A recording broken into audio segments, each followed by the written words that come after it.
Brent, thank you. There is virtually no corner of our state unaffected by the addiction crisis. So this week, we are examining the counterattack, the responses mounted by local, regional, and state agencies to keep people alive and connect them to recovery services.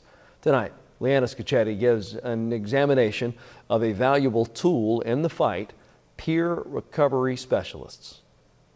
Our addiction crisis doesn't have a one-size-fits-all approach, but in the last few years, new tools have emerged to help people reach recovery in the way that best suits them.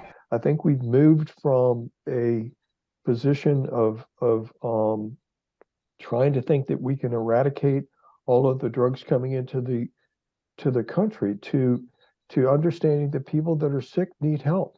Mark Blackwell directs the Office of Recovery Services at Virginia's Department of Behavioral Health and Developmental Services in Richmond. His team oversees the federally funded State Opioid Response, or SOAR grants. Most of the $27 million are allocated to community service boards, or CSBs, throughout the state. Our vision is really to create a system that allows people to live and thrive in recovery. Part of the team's work lies in training peer recovery specialists. As of September, more than 120 support specialists were funded by the grant. They can get them into treatment, or they could get them into mutual aid meeting, recovery programming. They can do all sorts of things so that the person is not isolated. Angela Waite says data collected as part of the SOAR grant shows CSB participants overwhelmingly find their support helpful. More than 90% reported their peer supporter helped them maintain sobriety. The SOAR grant also provides revive training and doses of naloxone, tools to help reverse opioid overdoses.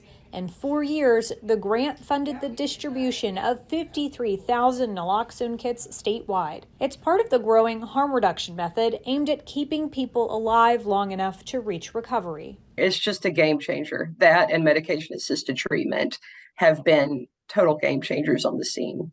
But much of the harm reduction work in Virginia is still relatively new, so its lasting impact remains to be seen. Meanwhile, Blackwell admits data collection is a challenge and remains a work in progress. The fact is that many of the data systems that we're using now to collect from Community Services Board are very obsolete and outdated. Mike Zohab, who is part of Blackwell's team, says more wraparound support services like housing and employment are needed to help people sustain recovery. They need a lot more supports than they're getting.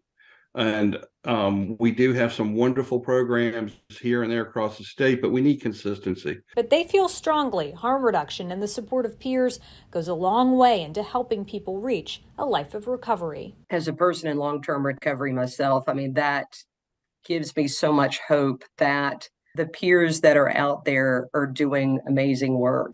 In Roanoke, Leanna Scacchetti, WDBJ 7.